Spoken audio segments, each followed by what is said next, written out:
NFL Draft Bets on Old Fashioned Football with the Cannabis Capper on the Sports Gambling Podcast Network is brought to you by Kalshi. Make real money predicting sports. Kalshi is available in a ton of states, and you get $10 free with promo code SGPN. That's Kalshi, promo code SGPN. Hey, what's up? This is Sam Macho, and you're listening to Old Fashioned Football.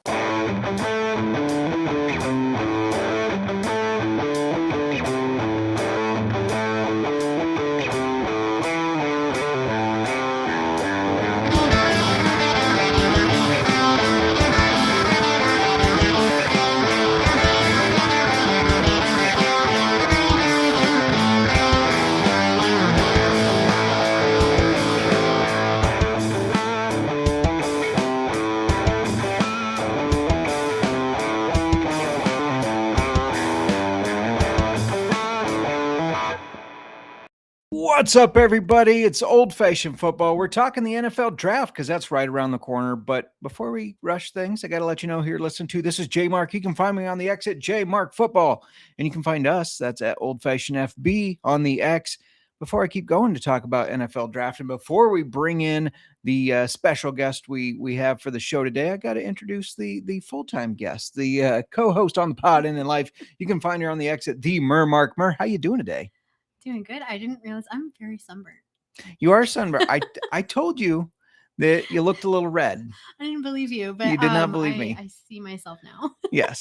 Well, you got to spend a lot of time outside today. I did. So can't complain about that. Yeah, I was like, I was gonna say, two of our neighbors drove by when I was outside, and I was like, just don't mind me. I'm just picking my dandelions, not because I don't want them in my yard, but I'm experimenting. Yeah, do some dandelion jelly. Making a little dandelion jelly. It's good for you. Shout out to the chat.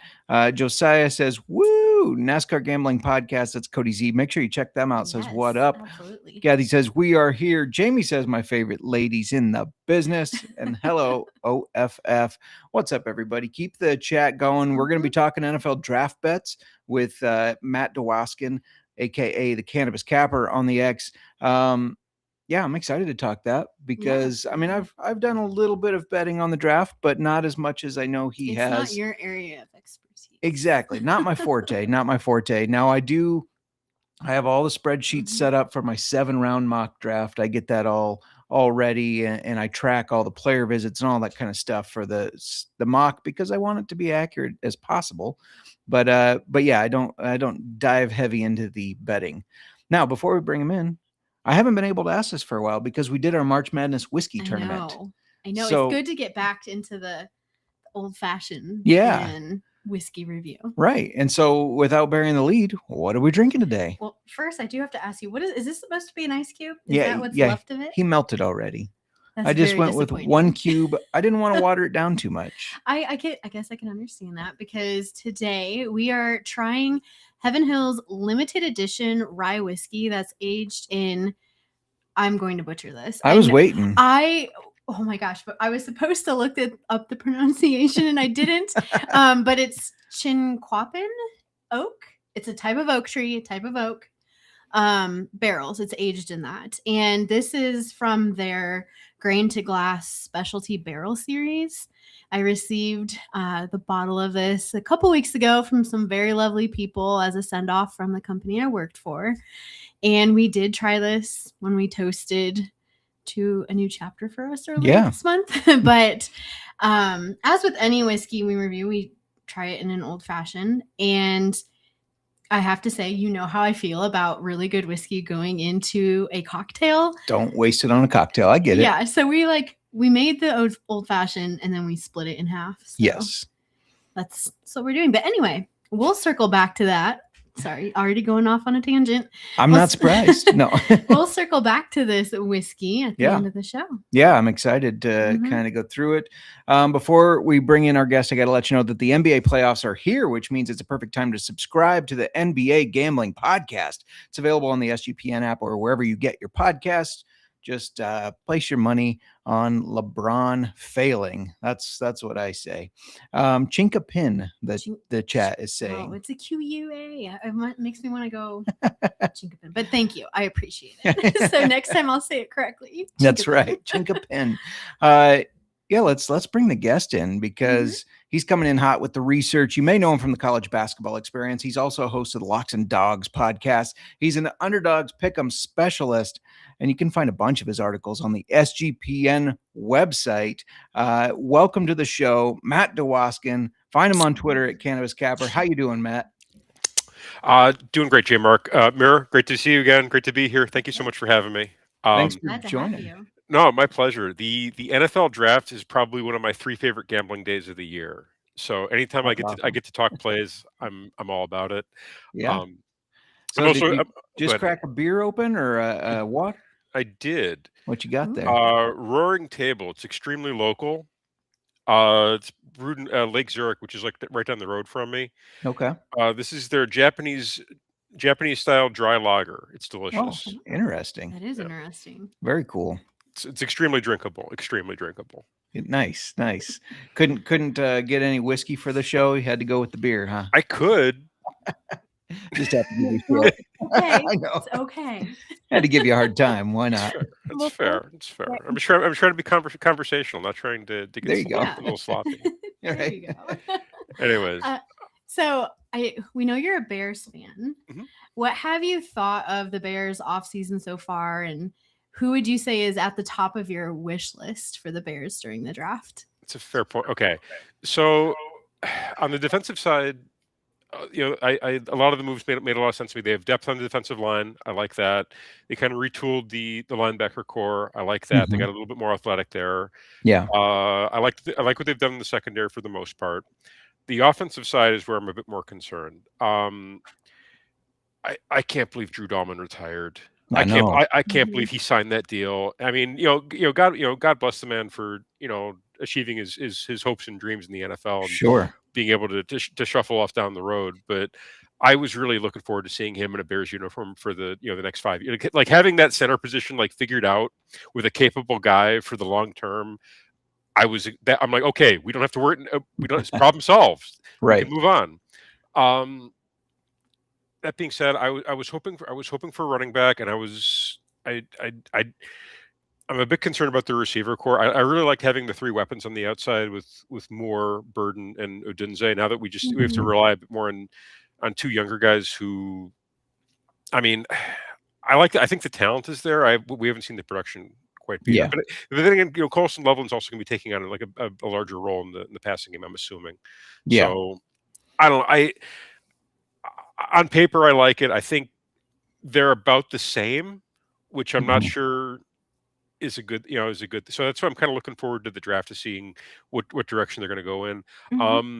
Honestly, given the way the draft is shaping up, you've got like the top 10 guys who are like the top. So we'll say 10 to 12, depending how you look at it.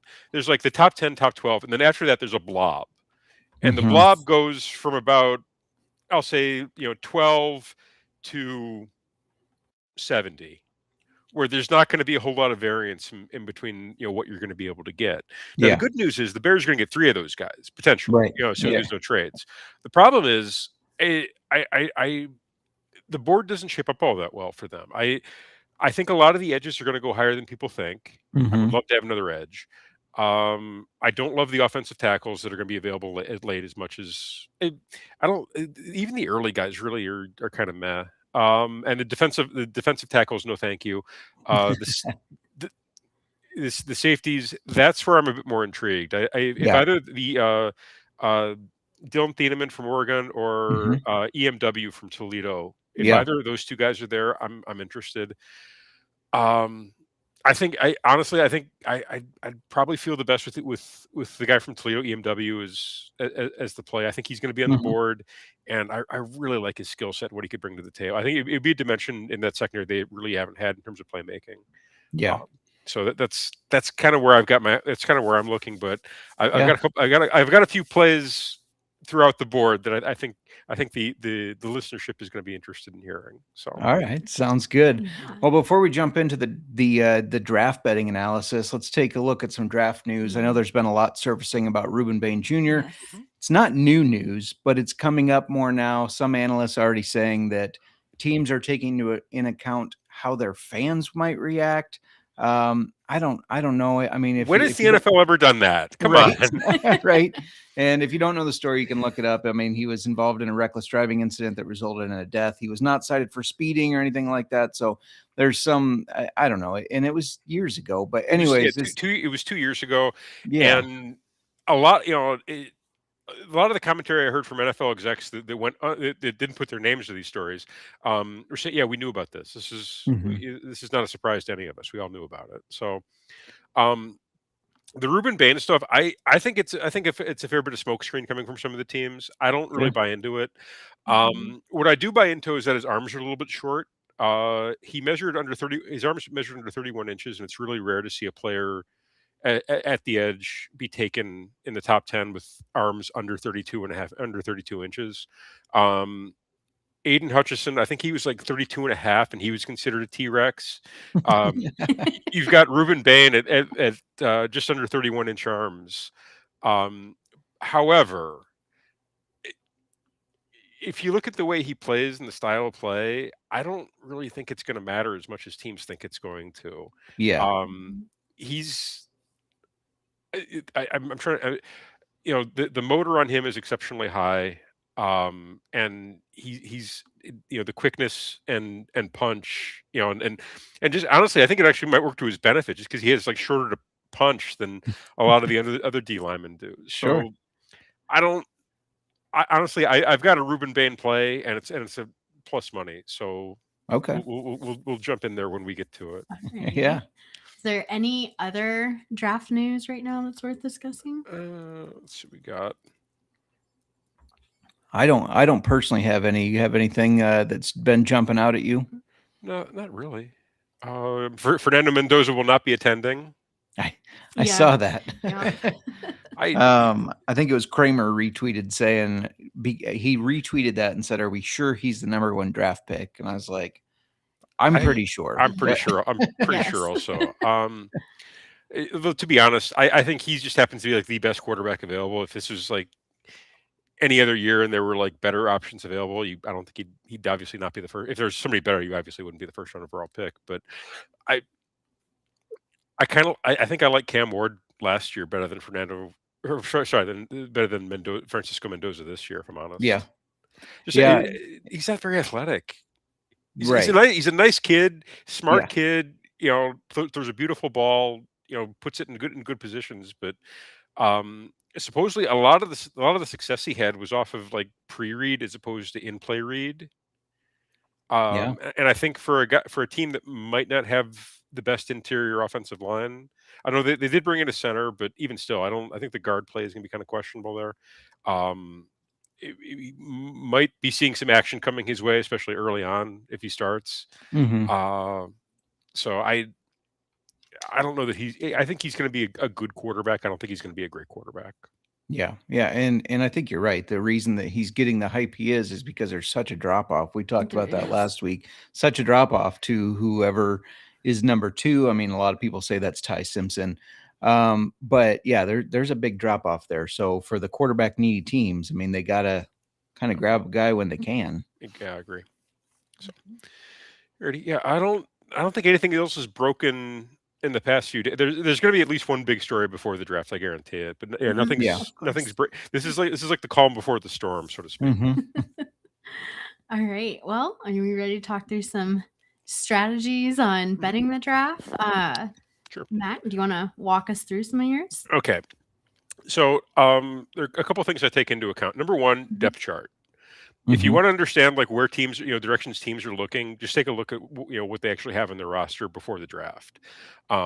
If you see a big a gap at edge, guess what? They're probably taking an edge. If you see and if you so that's probably the majority of my study is probably done there. Just understanding like what the team needs are, where the obvious gaps are, and then try to backfill based on how I think the board is going to line up. I do pay attention to visits a little bit. Some of that can be smokescreen. It's hard. It can be hard to tell what's what. But chances are, like if a team is interested in edges, they're probably going to be meeting with edges. So that should give you a pretty good idea of some of the guys that they like and some of the guys that they wanted to get more intel I wouldn't use it as like a definite 1-to-1, but it can, there can be some influence in terms of the visits that I do definitely pay attention to. And honestly, I try to avoid as much of the talking head BS as possible. It honestly, there's not a whole, the guys that claim they know probably don't. I mean, if it's Adam Schefter, okay, that's a guy I pay attention to because he's got and I think he keeps an office like underneath Roger Goodell's desk. Right. So, Yeah. if it's like a made guy, I would pay attention to it. If it's if it's not, I probably don't. If it's a beat reporter, I might listen. But again, my guess is the way I've seen it kind of play out is that a lot of the smoke comes out through the beat reporters, and a lot of the actual news comes out through the made guys. That tends to be how it's broken down. Yeah. However, there are cases where you don't really need to pay as close attention to visits as possible. I got one play that I'm definitely gonna I've already bet that actually has not had any significant meetings made yet, but I'm 80% confidence that's going to happen. So we'll get into it. So yeah, that's how I approach it. I pay more attention to I pay more attention to the depth chart, the gaps on rosters, and just try to figure out where to go based off that direction. Yeah. Cody from the NASCAR Gambling Podcast pointing out that Rossini was pretty locked in. That's the reporter that she did just, I saw she put in her notice to quit. So yeah, she was locked in.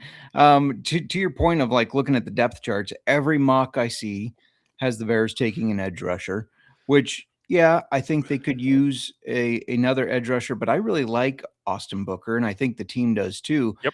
If you look at their hole at safety, I mean, Elijah Hicks, I think, might be the starter right now. I mean, we don't have a lot of depth at safety. No. So it wouldn't surprise me, like you were talking about earlier, if they kind of reach for a guy to make sure they get a starting safety that they know they can depend on. Yeah.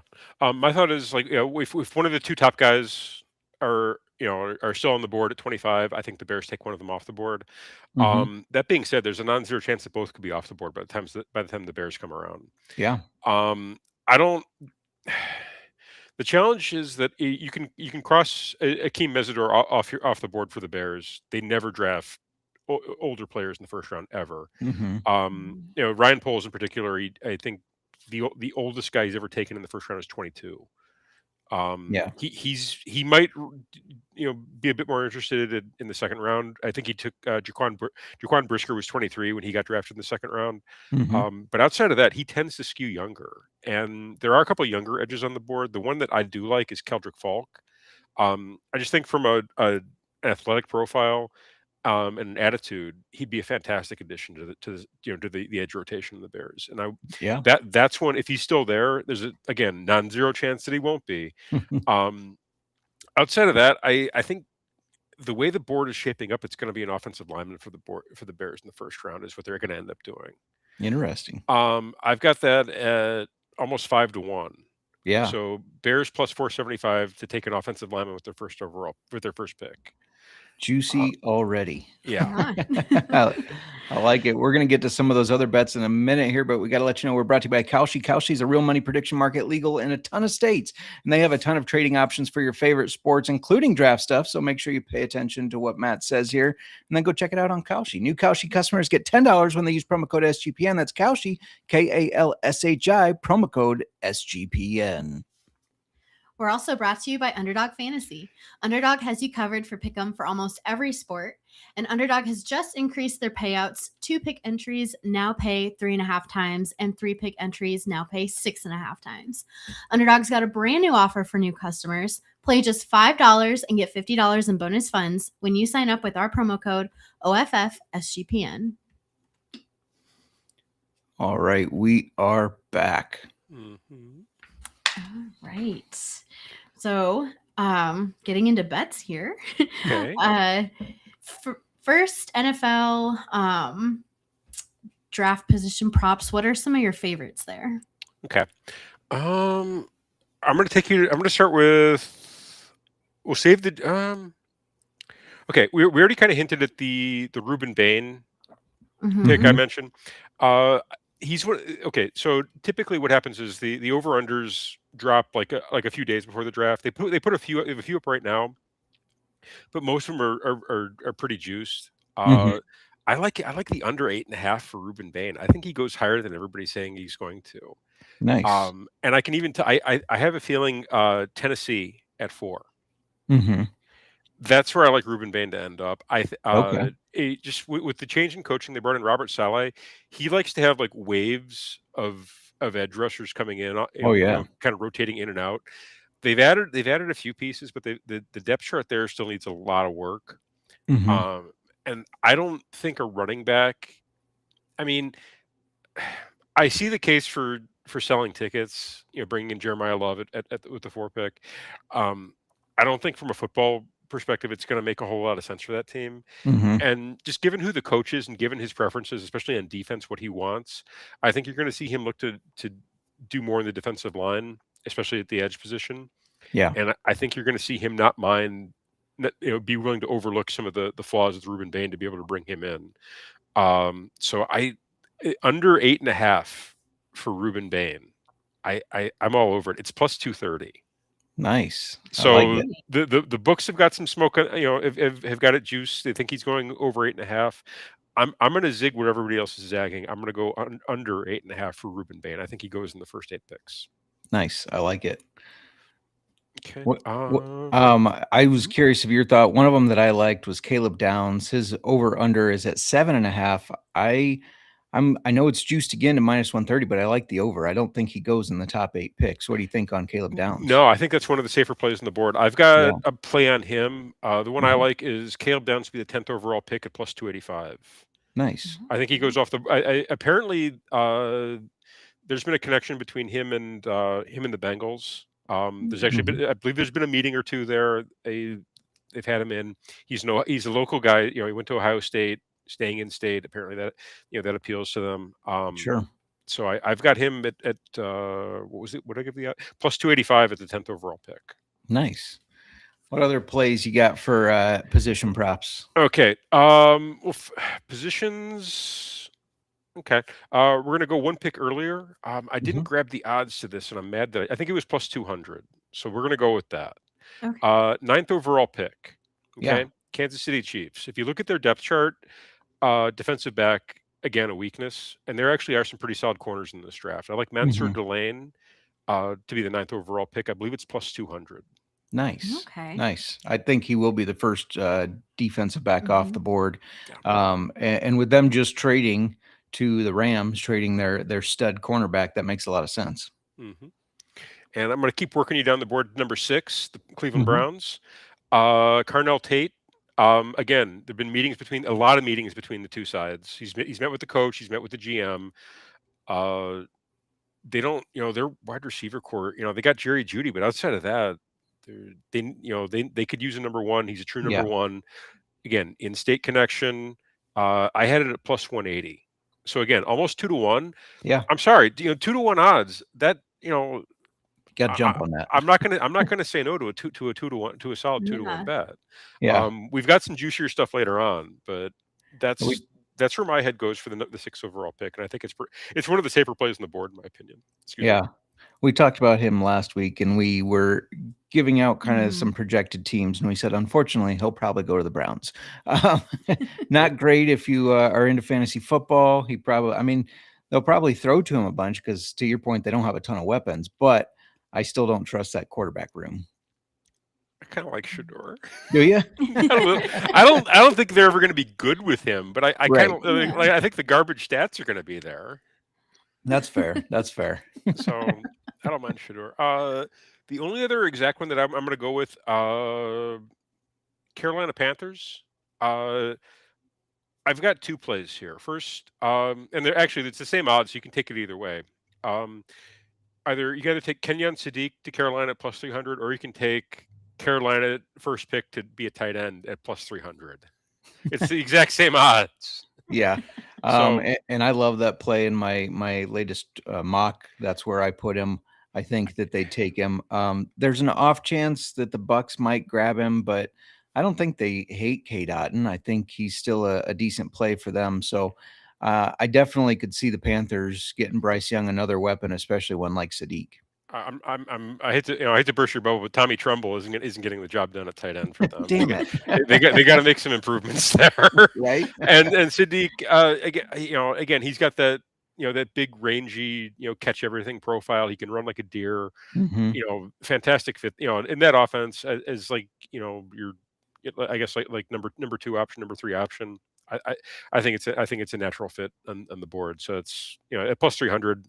Not going to sneeze at. I'll sprinkle a little bit for it. So Tommy Trumbull brings me back to the very first days of me getting into podcasting. Rod Villagomez, host of the NASCAR Gambling Podcast, he at the time hosted the Fantasy Football Podcast.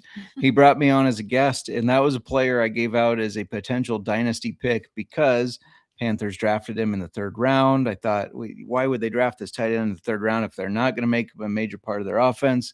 Didn't exactly work out, but he's a major part of the offense, just yeah. not a pass catching one. Right, exactly. So, all right, moving along here. Okay, can I get into some team specific? Do you mind? Yeah, anything you'd like. Okay, the safest play on the board. Green Bay Packers will draft a player who sucks at minus 10,000. I love it. It's a lock. It's put your mortgage on that. The Packers to draft somebody who sucks.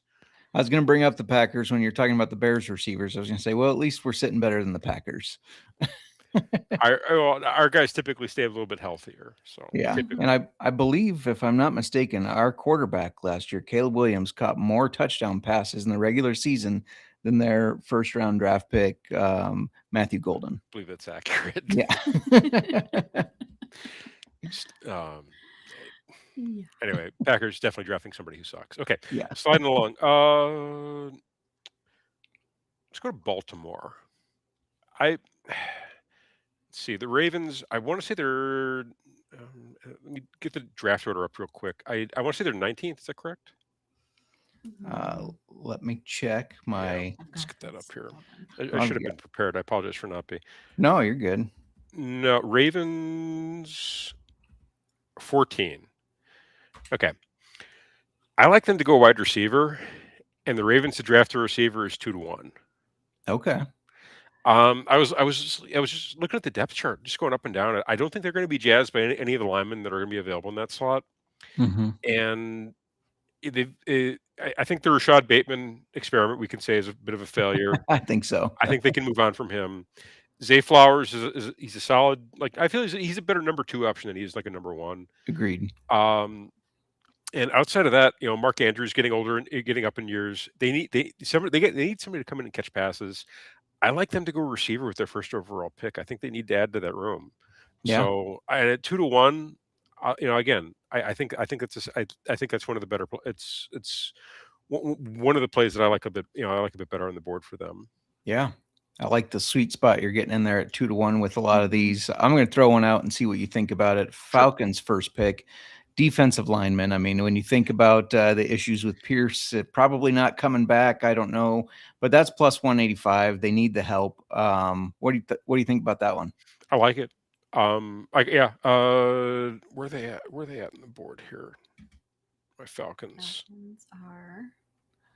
they're fairly early. They have a first round. I don't think they have a first round. They don't have a first round. You're right. Because the Rams. Yeah. They're 13th. They don't pick till the Falcons only have a 3rd, a 4th, a 6th, and a 7th. Not going to be a big draft haul for them. They could be looking at a defensive lineman in the 3rd round. There are guys available there. That's not so bad. There you go. Honestly, with something like that, I just given the fact that they don't have a first round pick, and it's kind of hard to figure out like where they're going to fall on the board. Mm-hmm. I'd probably look to stay away. But I like the angle, J Mark. Yeah. Stay away from this one. Right. Yeah. Well, no, I just with especially like with the NFL draft, like the reason I like it so much is because you have all that action in one day. Like, yeah. Mm-hmm. So if it's not like a day 1 pick, I honestly I don't typically handicap that far. Also, most books don't give out odds for like day 2, day 3. Right. Which Yeah. I wish they would. I would love to get some like wild over-unders for day Right. 2, day 3, but they don't really give it out. Okay, let's get some. Okay, Jacksonville. hmm Okay, let me get my. Let's see, they are picking. Where's my Jags? I think they don't pick till the second. Yeah, I think because you're right. Cleveland Oh, did their pick. all right, take it off the board then. Sorry, I swear I had them with the first round. That's right, they traded. We'll scratch that. Take you to Indianapolis. They have a first rounder. hmm So Indianapolis picking. Where are my Colts at? We just do this 3 picks in a row? I think so. Yeah, because They I'm an traded idiot. it. Jets got their Moving pick. along. Scratch that off. Scratch that Okay. one off too. Okay. Okay. Well, this one I know is a first round pick. We'll take you to Buffalo. Yeah. Buffalo to draft a cornerback plus 275. Yeah. That makes a lot of sense. At 26, it's towards the back end of the first round. Yep. You tend to see defensive backs getting taken, getting drafted in that range. And I just think just going through the depth chart, they need a corner. They've got a couple holes in that secondary they need to fill. It should be a good spot to actually get some value there on the defensive back side. So I like, and not only that, there's a lot of cornerbacks that are going to kind of sneak into the first round. The name I like, Chris Johnson from San Diego State. Apparently he's gained a lot of helium in the past few days. He was kind of viewed as like a day 2, like a day 2 guy like earlier, but apparently he tested really, really well. Teams have like decided that they love him. So I've got him sneaking into the back end of the first round. I kind of like him to go to the Bills there at the end of the first round. Yeah. I saw an interesting. I was checking out some of the what's available because it seems like it changes every day. They add bets that you can put. I saw head to head. Who gets drafted first. Ooh. And the one that intrigued me was Kenyon Sadiq versus Mekhi Lemon, because I actually think Lemon slides a little bit. And so Kenyon Sadiq, he's plus 105. If you like Lemon, he's minus 135. But those head to heads are kind of fun. What's going to be interesting there is how Jordan Tyson factors in. If he's that like that second or third wide receiver off the board, that's when you could see Mekhi Lemon slide a little bit. So I kind of do like that angle because I think Tyson. There was again a little bit of helium. I'm sorry, a little bit of smoke around his hamstring. Apparently, some teams were concerned. They're concerned about everything this time of year. Yeah, so they have to be. I don't really see that as that big. I think he's going to be fine. It's not like I don't. I think he had like maybe 1 or 2 issues in college. They were concerned it may be chronic. I don't believe it is. It sounds just like he's a young guy who pulled his hamstring. So either way, I think if Jordan Tyson, if you see him like go off the board early, I think that's a great play. Yeah. I just from doing the mocks, I think I like Tyson better. I think he's going to have a better career overall. So I'm not a GM. I don't make that kind of money, but okay. I got another one for you, and I'm fairly certain these guys have they do it. They pick 22nd, Chargers. Where do you think they're going to go? The Chargers. Okay. So this offseason, they kind of rebuilt the interior of that offensive line. They brought in Tyler Biadasz, brought in Cole Strange. They added a defensive lineman, but they haven't done much outside of that. Yeah, they've met. I'm just looking at some of the visits I was tracking. They've met with a couple guards and tackles, but it looks like they've been honing in on defensive end. What you got for the Chargers? I've got them to go D-back at 9-1. D-back, okay. You look at that secondary. Not Derwin James is still there. He's getting on in age. Your top corners are Tarheeb Still and Cam Hart. Who? Thank you. So again, I know there's been a fair bit of smoke around them getting an edge rush of some sort. Again, you look at they got the Khalil Mack is still there. Bud Dupree still exists. Kyle Kennard and Tuli Tupelotu. Yeah, second round pick from a couple of years ago. I think they've got solid depth there, and And I don't. I mean, the guy that's probably going to be available is going to be Akeem Mesidor, and I don't think he's really a fit for the Chargers. Just in terms, Yeah, I mean, you could put him on defensive end, but they run a 3-4, do they not? right. I believe So they do. Yeah. I So don't think he fits the scheme. I've seen him mocked there a few times. It doesn't make any sense to me. mm, I see a bit more a bit bigger hole in that secondary. You could talk me. I mean, I guess if you assume Cole Strange is going to start, maybe. I don't mhm. know. I don't know that I would trust him as a starter, but what do I know? So Well, to either your way, point with them needing somebody there at 9-1, that's hard to pass up. that's what I thought too. I Yeah. thought there was really good odds for that. Yeah, So I for felt sure. it was worth a sprinkle for a Chargers take a corner at plus 850. Yeah. Let's see. What else we got on the old board here? New England to grab an offensive lineman at plus 200. The New England, you said? Yeah. Yeah. I don't know if Cody Zeeb from the NASCAR Gambling Podcast is still in the chat. He's a New England Patriots fan. I know in his his 3-round mock in the 3rd round, he had them taking the Iowa guard. Not sure his thoughts on taking a lineman at the first, but they need it. I mean, if you watched them play last year, they need some help. So Drake May was running for his life. Yeah, and I thought at plus 200, you know, 2-1. I thought that was a solid value play. Yeah. So, especially considering like where they're going to be picking. I've got them at what 30? Yeah, pick 31. So yeah, there's they could either maybe like take a little bit of a reach on one of the guards towards the end, or look to grab one of the tackles who slides. Yeah. Again, there's a lot of options there for them. So I think looking to upgrade that offensive line, looking to add depth there would and a plus and at 2-1 odds, I'm all about it.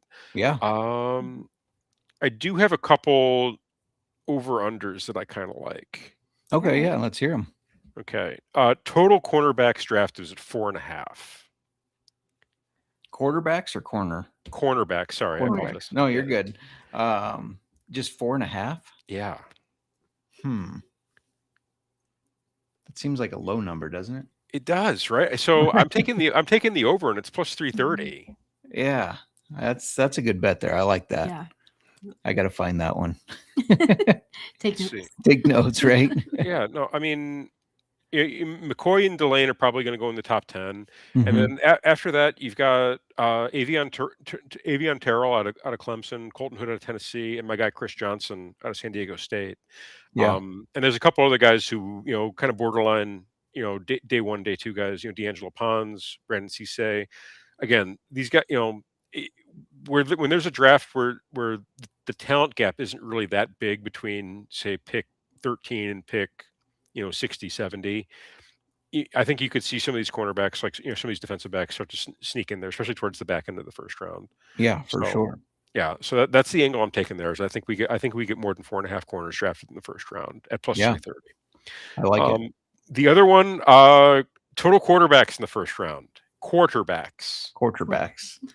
It's got to be one, right? 1.5. It's 1.5. I'm going under. I'm going under, and it's plus 100. Because who's taking Ty Simpson in the first round? I don't know. I don't. That's the whole thing. Is you got to figure out. Will somebody take a reach on him? Now he did the Gruden quarterback school thing, and he did not come across as hateable. Like, right. I don't know if you remember last year, Jackson Dart. Do you remember his quarterback class with Gruden? I don't. Oh, they loved each other.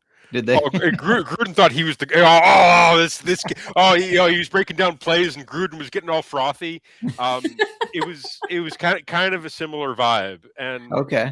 But that being said, I don't necessarily buy into it. I watched a lot of Ty Simpson in college, probably more than I should have. There's a reason he got benched. Yeah. Okay. And it's not because he was awesome. He's an amazing athlete. He can. There's a lot of things in the football field he can do, but he does not.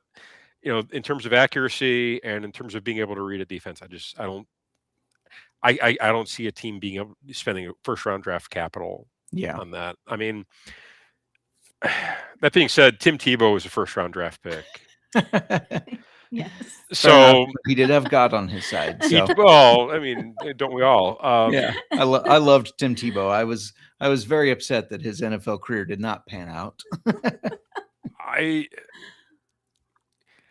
It was fun while it lasted. I'll say, Right. you know, that's how I choose to remember. It was kind of like this guy can't throw, and he's like, you know, he's one game away from. He was like one game away from the Super Bowl, wasn't he? Yeah. Yep. So Absolutely. that's how I'm choosing. Either way, I don't.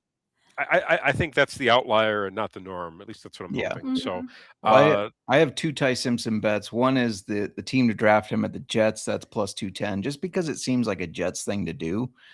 And then the other one is a total fade of Ty Simpson and just a long shot just because it's fun. Diego Pavia, second quarterback selected, 200-1. Oh man. 200. That's okay. 200-1. Come on. It's Diego Pavia. He's got a lot of swag. He does. He's got a lot of swag. Problem is he doesn't have a lot of size. Right. Neither does Bryce Young. That's a very good point. And he was. I still can't believe the Bears got away with that. Right. Dodging that bullet. I'm thankful they did. Yes. So am I. Very much. So either way, yeah, I'm all about fading Ty Simpson. I think the over under for him is like 23.5, 24.5. I'd be taking the over. I think he goes in the second round. Yeah. At the earliest, he goes in the second round. Yeah. So yeah, I'm all about the under 1.5 quarterbacks in the first round at plus 100. So, oh, excuse me. Oh, terribly sorry to burp into the microphone. That's all good. You're good. I was just gonna say, are there any other draft bets or long shot bets you're looking at? The longest shot I'm going to take is that Chargers stab at a cornerback at plus 850. Mm-hmm. Jacksonville to take a wide receiver at plus 850. In the second, whenever they pick first, I kind of like that one.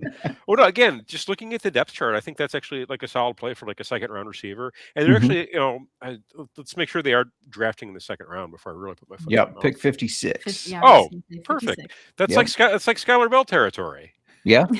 So I'm not going to make that call like Skylar Bell to Jacksonville, but I do think again, just looking at the depth chart and the fact that Travis Hunter's going to full-time defensive back. Yeah. They need a second receiver really bad. Mm-hmm. And this is actually like a decent class for wide receivers, I feel like. The first round guys, I think I am sold on Jordan Tyson. I am sold on Carnell Tate. Mm-hmm. Not as much on Mekhi Lemon. I don't understand that as much. But especially some of the second round guys, actually, I'm kind of intrigued by. Yeah, well, if the Jaguars do draft Skylar Bell, we'll clip just you saying Jaguars Skylar Bell, and it'll make you look very smart.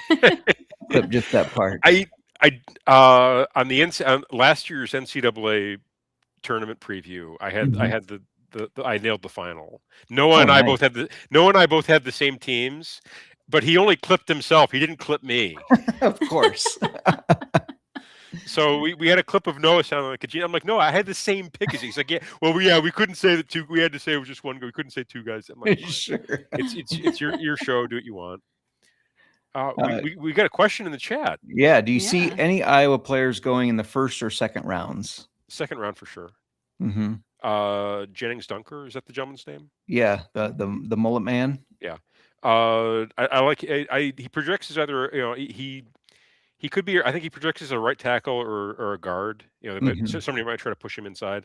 I think he goes in the second round. You're going to see his name off the board. I'll say before pick 60. Mm-hmm. Yeah. So. No, I like that. I agree with that. As I was on just a crazy scenario that led me to being on the phone with Kirk Ferentz's agent, who is also Bill Belichick's agent. Telling me that the reason that the Iowa linemen do so well because they're coached by a head coach in college football that is the best offensive lineman head coach. He said that Kirk Ferentz is the best in the business at coaching up the offensive linemen. So I think you'll see Dunker go in that second round early on too. I think so too. I like Caden Wetjen to get drafted in the 7th. Yeah, I think he's going to get picked. I mean, he's first off, he's football first. He's kind of got that football attitude. Yeah. And there's like legitimate skill. He can move. Mm-hmm. So I kind of like it. Like somebody like that seventh round is when teams they tend to look more would this guy work on special teams? Can we do other things with him? And I feel like he kind of fits that profile. So I'd like somebody to kind of take a stab at Caden Wetchen off the board in the seventh. Pick 241 to the Bears. Would love to see that. that would be honestly. I don't care what they do in the first 6 rounds. If they do that in the seventh, I'll be really happy. Yeah, and they win. Speaking of the seventh, I saw some odds on Mr. Irrelevant by position, and just in my head, I think football is won in the trenches. So I'm taking a stab on both of these because if hopefully one of them hits, because then it'll pay. Otherwise, you just lost 2 bets. But D line is plus 380, O line is plus 450. Just for Mr. Irrelevant, I like throwing that out there because of the trenches. There's always a focus on the trenches. It's fair. Actually, okay. So what it used to be offense or defense, and it was always like minus 110 for each. Oh yeah, so it was like coin flip. They stopped doing it. So now they make it position specific, and I hate it. Yeah. I was much happier with the coin flip than I was with the with the position specific. For sure. The ones if we're gonna do it, let's do it right. I'll go cornerback, cornerback plus 700, linebacker plus 800. Okay. A little more juice on it. I like it. That'll be a nice sweat when it's just about to the end of the draft. I always make at least one play on Mr. Irrelevant just for that exact reason. Yeah, absolutely. So. Makes it interesting because really, who cares about who's getting picked in the 7th round? Unless it's the Bears taking Winjet. I care. You care. That's fair. Well, no, the other guy I like for the defensive end from Wisconsin, Madison Rieger, is that the kid's name? I think is it Mason Rieger or Madison Rieger? It's Madison, Wisconsin. It might be Mason Rieger. Mason. It is, yeah. Mason Rieger. I kind of like him. That's a name. That's a name to keep in the back pocket for the 7th round for the Chicago Bears. All right, I like it. A great motor. Could work on special teams, and I think he could be like a potential like depth piece for the we've had Dominique Robinson back there for so many years, and now it's we can finally changing of the guard from one mediocre defensive end to another. I like it. Any other bets you want to add before we get you on out of here? No, that's we've gone through the notebook. That's about all I've got for you. Awesome. Well, real quick before we get you out of here, I know that you watch and cover the UFL as well. What have you thought so far through the first 3 weeks, and how terrible was that ending to the Kings Storm game? Okay, first off, I was on the Kings plus 3.5. Yeah. So the ending was I was okay with it because I won my bet. Right. But as a football fan, I thought it was completely gross. Yeah, it was horrible. Yeah, and the excuse they give is player safety. It's the UFL. Right. Yeah. Like, what are we talking about here? Players say, if anything, they should try to make it the least safe league in the Exactly. just to make it for entertainment. Come on. Right. So, but to say it's player safety and to have that, it's the dumbest rule, arguably in football. Yeah. Possibly in sports. I'd have to think about it. But no, I thought it was a terrible ending, an embarrassing ending for the league. In terms of like overall quality, it's obvious that they want more scoring, and it's obvious that they want the home teams to do well. I don't like the change in how they're calling games from week 1 to week 3. I don't. The penalties are like up like crazy. I think it was like 7 penalties per game in the first week, up to like 16 in week 3. Give me get out of here. I don't. I think Colby said it best. Of all the spring leagues we've had in like the past 10 years, this is definitely the worst one. Yeah, and it's somehow managed to stick around the longest. I mean, hopefully they'll get it figured out eventually. But for the short term, it's football and it's on TV. Yeah, and we can make money on it at least. So, it is kind of is what it is. Yeah, it's the UFL. All right. Well, thank you for joining us. You can find them at Cannabis Capper. Why don't you let us know what you got coming up? Locks and Dogs are gonna be doing UFL this off season. We have Yeah. our Locks and Dogs NFL draft show next week. We're gonna be focused a bit more on the over under, like the player over under should be, they've got like 5 out right now. They typically have like 30 by 30 40 plays by next week, so there should be a bit more on the board from that perspective. Other than that, I've got some articles coming up for SGPN. We're gonna be doing some casino stuff for the summer. We every summer we do a casino casino gambling series on SGPN, and Yeah. it's fallen on me this year to help out with it. So I like it. It's fun. Make sure you check out the blackjack article I did 2 years ago, going from blackjack advice from her dad for Sports Gambling Podcast, because he's got a lot of interesting rules. A like, lot of can you take an interesting 8? And sometimes it pays to stick around for the dance. Like, he's got a lot of sayings when it comes to blackjack. it's funny. It's awesome. Yeah. No, I had to do one last year, and it was like the best, the top poker rooms in Las Vegas. Oh, interesting. Was what I had to do, and Yeah. they're just like, make sure the circa is number 1. Like, right. Yeah. So now you should have told them, like, you guys are gonna have to send me out there so I can really grade each one of them. I who says I didn't? Right. So, all right. Well, thank you for joining us. Good luck with your draft bets. We appreciate your insight. all right, J Mark, we got to do this correctly. We're both extremely Midwestern. Yep. Yes. Well. Yep. Well, we're going to talk some whiskey, and we appreciate you stopping by. Take care. Thank you very much for having me. Appreciate you both. Absolutely. Thank you. All right. Always a fun time. Real quick, before we talk whiskey, I got to let everybody know that we're brought to you by Rhythm. And Rhythm is your official data tool for dominating NBA, MLB, and golf. Let Rhythm's models help you cash in or build your own to dominate the books. And if you're looking to go premium, use promo code SGPN25 when you download the Rhythm app for 25% off your first month. Download Rhythm and use promo code SGPN25. We're also brought to you by Novig. Novig is America's #1 sports prediction market, and with Novig, you're getting the best prices. Download the Novig app and get $50 when you spend $5 if you use our promo code SGPN. Get it on the action with promo code SGPN on Novig. All right. They changed the studio and something keeps popping up in my way. I don't know if you noticed that. When I'm trying to do the graphics, it keeps popping up. I'm like, struggle busting. Get out of here. Real quick, Mer. Yeah. Why don't you remind everybody while I grab the bottle what we're drinking today? That is not the bottle we're drinking. The graphics guy did not get the right. It is absolutely the bottle. They just have a different colored label. No, that says bourbon. That's their bourbon. Oh, it's the bourbon. You totally got the graphics guy. Graphics guy is fired. Sorry, I won't say names here. But anyway, we are drinking. It's Heaven Hills limited edition. Sorry, I couldn't get limited edition out. It's the rye whiskey that's aged, and then we got the correct pronunciation.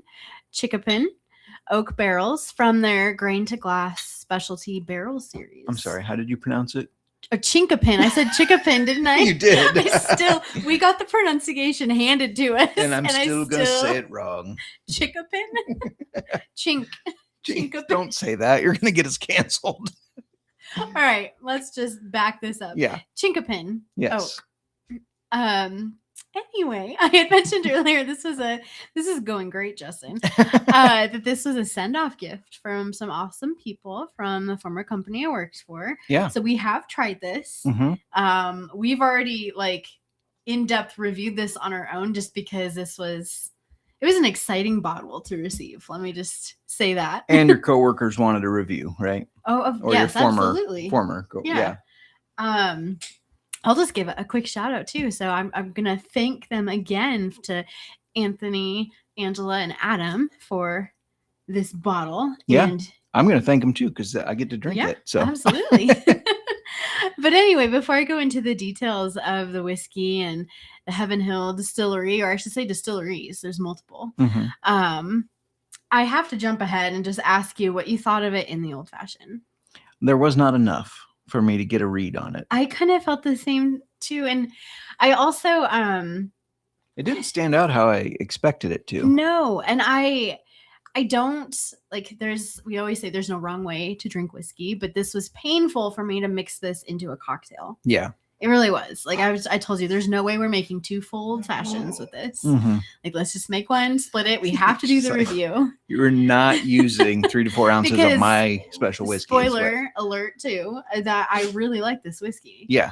And I didn't want it in an old fashioned. Mm-hmm. I don't think that this isn't a whiskey I would pick for an old fashioned if I was going to put it in a cocktail anyway.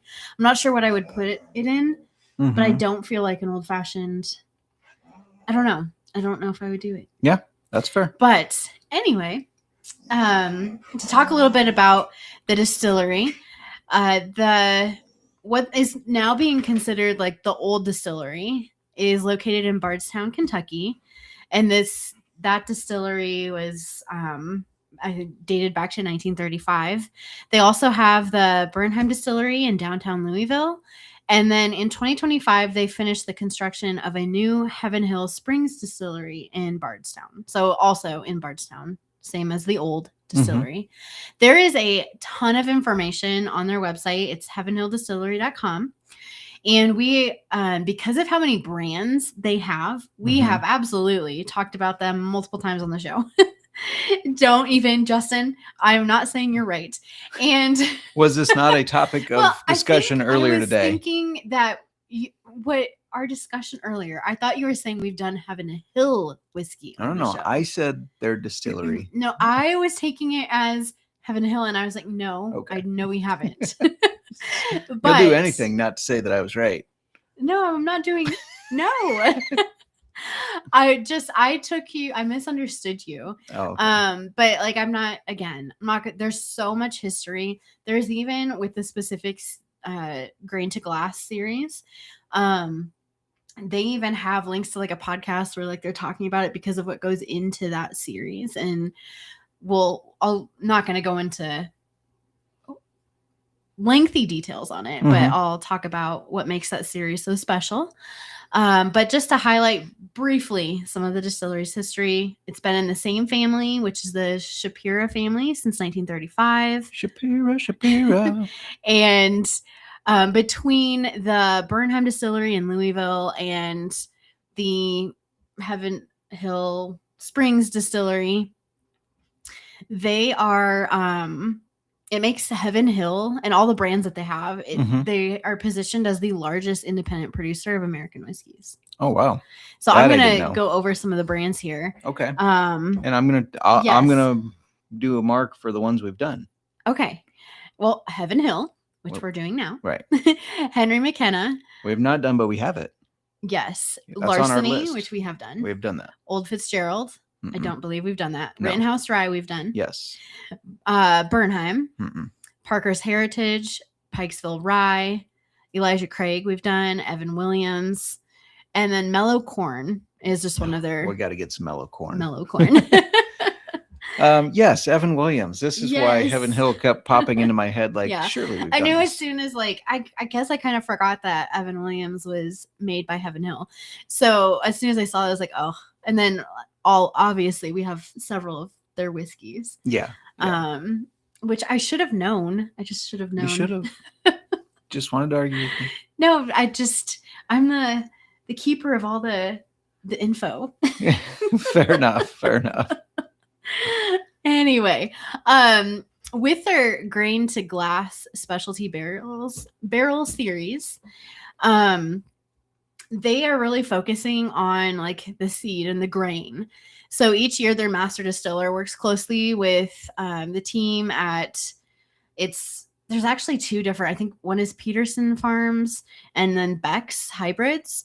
And they identify an ideal non-GMO corn seed variety that is going to grow the best in central Kentucky and ultimately is going to yield like the best corn for making whiskey. And then for their 2025 release, the corn that they selected was from Beck's and it was numbers 6,225. What does that mean? I don't know what that means for. We're from Iowa. We should know this. Should we? I don't know. The grain number? Well, we're supposed to know this? Probably some type of corn. Well, I could research it, but I did not do that Just for kidding. this. But that was what they went with, the Beck's 6225 for their second edition, which was the 2025.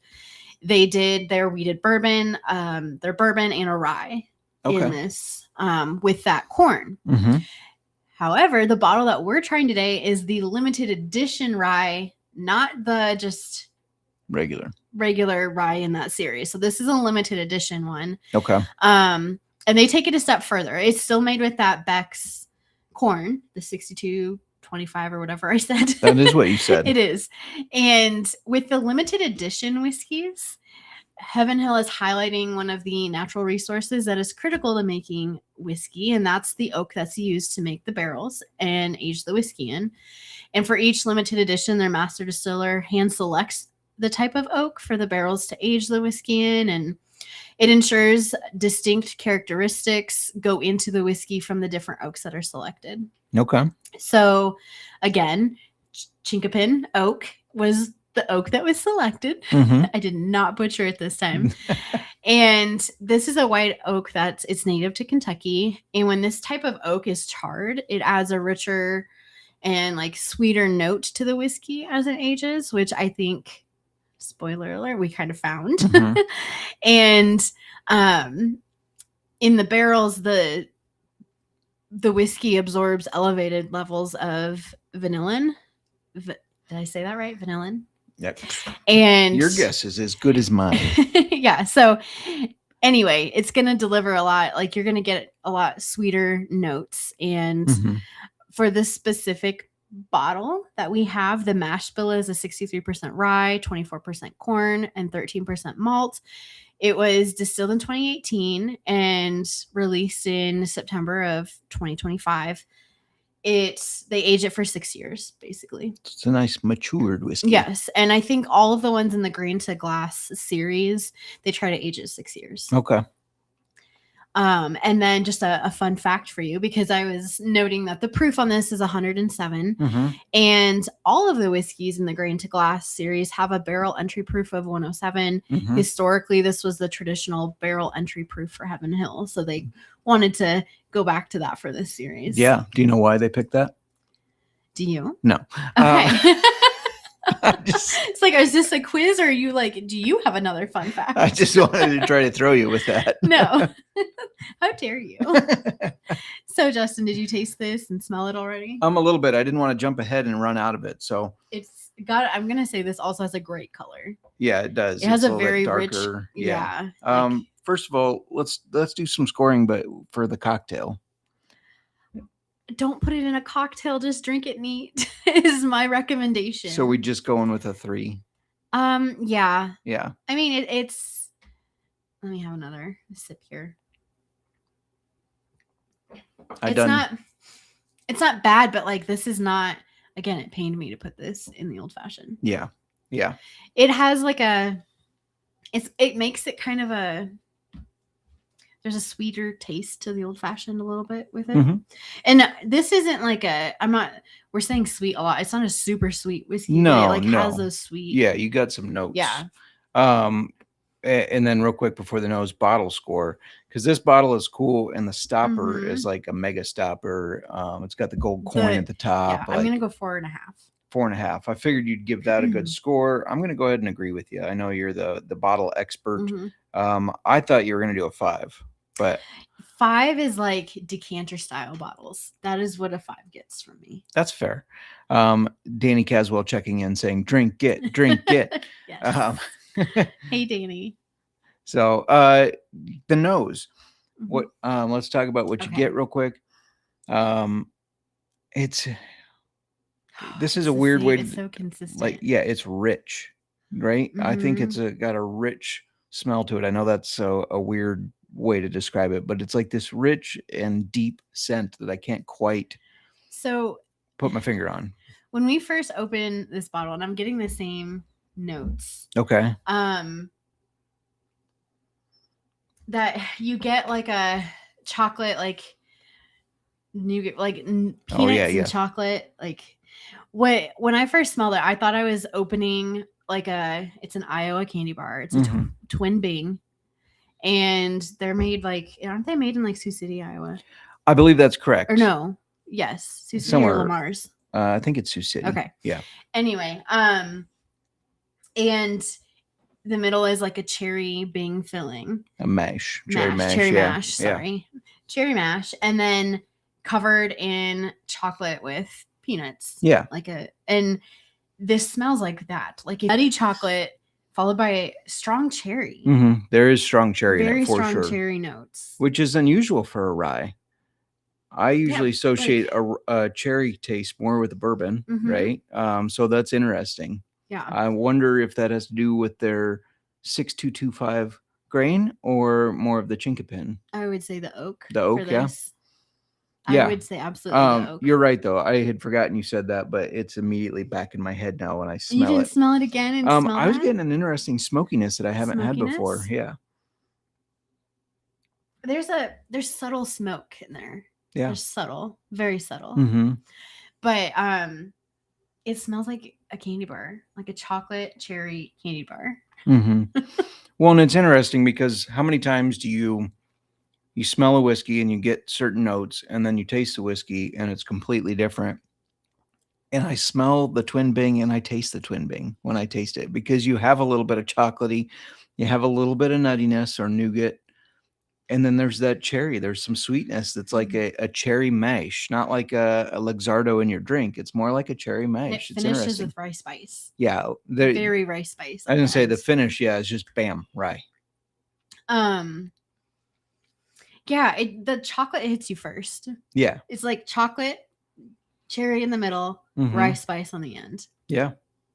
But it's like not like a peanut chocolate, like nutty chocolate. Yeah. Anybody want a peanut? How dare you? Sorry. Anytime I hear peanut, that's just what pops into my head. Anybody want a peanut? No more rhymes. I mean it. Princess Bride. Yes. Okay. Good job. It's very good. It's very good.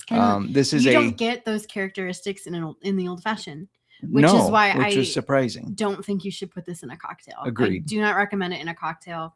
Drink it straight. It's a specialty bottle. I would drink it neat. If you need to put it on ice, we've not tried that. Right. We rarely ever put our whiskey on ice, but maybe I know, like, even if we added like a dropper of like water to this, it would like change it, Oh, sure. Yeah. So I'm sure if you don't like it neat, try it on ice before you'd put it in a cocktail. I would not buy this bottle and put it in a cocktail. I would say if you don't like it neat, try again. There's no wrong way to drink whiskey. I know. You're right. There is not. And this, I mean, we don't always talk about bottle pricing. We kind of just give out a rough estimate. This obviously was a gift. This is a higher end.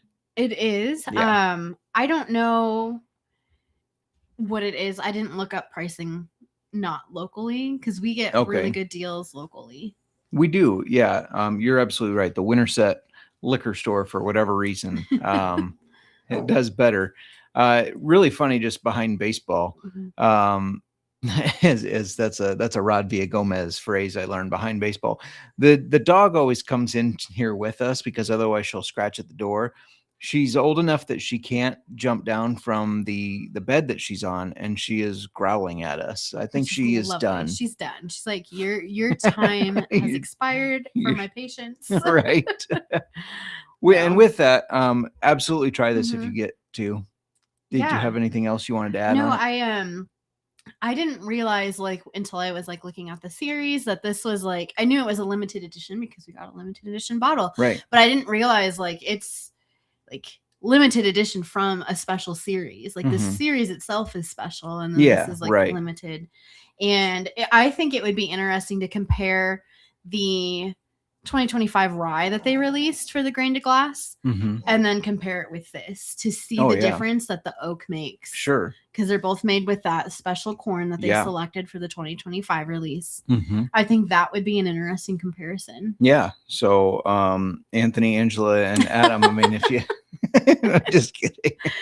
Oh boy. Anything else you wanted to add? Well, this is really good. Yeah, it is really good. Somehow behind baseball, the cat's in the room too, which never happens. I don't know what's going on here, everybody. We're going to get up on out of here. Thank you so much to Matt Dewoskin for joining. Make sure you give him a follow at Cannabis Capper. great stuff, great bets. And do you feel more prepped to bet for the draft? I even feel more prepped I'm working on a 7-round mock for the Sports Gambling Podcast Network. So keep an eye on for that, because I put a lot of time in it. So the very least y'all could do is click it. Oh my goodness. No, but I even feel more spicy. prepared because of that. So thank you to him for that. I'll have to credit him in the little write-up. I'll say, and this pick came right from Cannabis Capper. You're changing your picks? Skylar Bell to Jacksonville Jaguars. Well, I've only done the 2 rounds. I haven't done the full 7-round mock yet. And so, yeah, I'm redoing it all. And I put way too much thought into that. I mean, we're in the 6th and 7th round. I'm like, oh man, should this team take this guy or that guy? And it's like, who can really predict who they're going to be picking in the 6th and 7th rounds? But it takes a lot of your time when you do that. It does. It does. It's a monster. Every year I do it, I'm like, why did I agree to this? But it is fun. It's fun. I did nail Austin Booker to the Bears last year. So there's a couple that I hit in those 4th, 5th round selections. And I'm like, yeah, it makes me feel really smart. Anyways, anything else you wanted to add? No. All right. We are going to get out of here. We'll be back next week to cover the draft. We're going to do a little draft coverage, probably just the first 15 to 20 rounds, not the full deal. But yeah, we'll be back with that. And I believe we'll be bringing on our guest RD for that. Yeah. So Miranda, cheers to you. We still need to come up with a good sign off. Cheers. Cheers. Cheers is a good one. All right. Cheers, y'all. Cheers.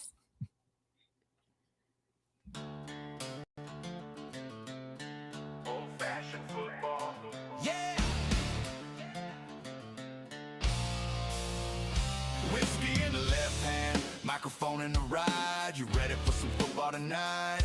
Pull it up, light it up, crank that sound. Old-fashioned football, we holding it down. J. Mark and Miranda, that power play combo, talking NFL fire, whiskey in the bottle. Bring the ice, cause they dropping heat. Barrel strength bet, knock you off your seat. Yo, game time, baby. Grab your glass and your phone, keeping up with stats, single barrel picks, taking over the zone. Props and parlays, blowing up like code. They decode the league like a whiskey mode. Old-fashioned football,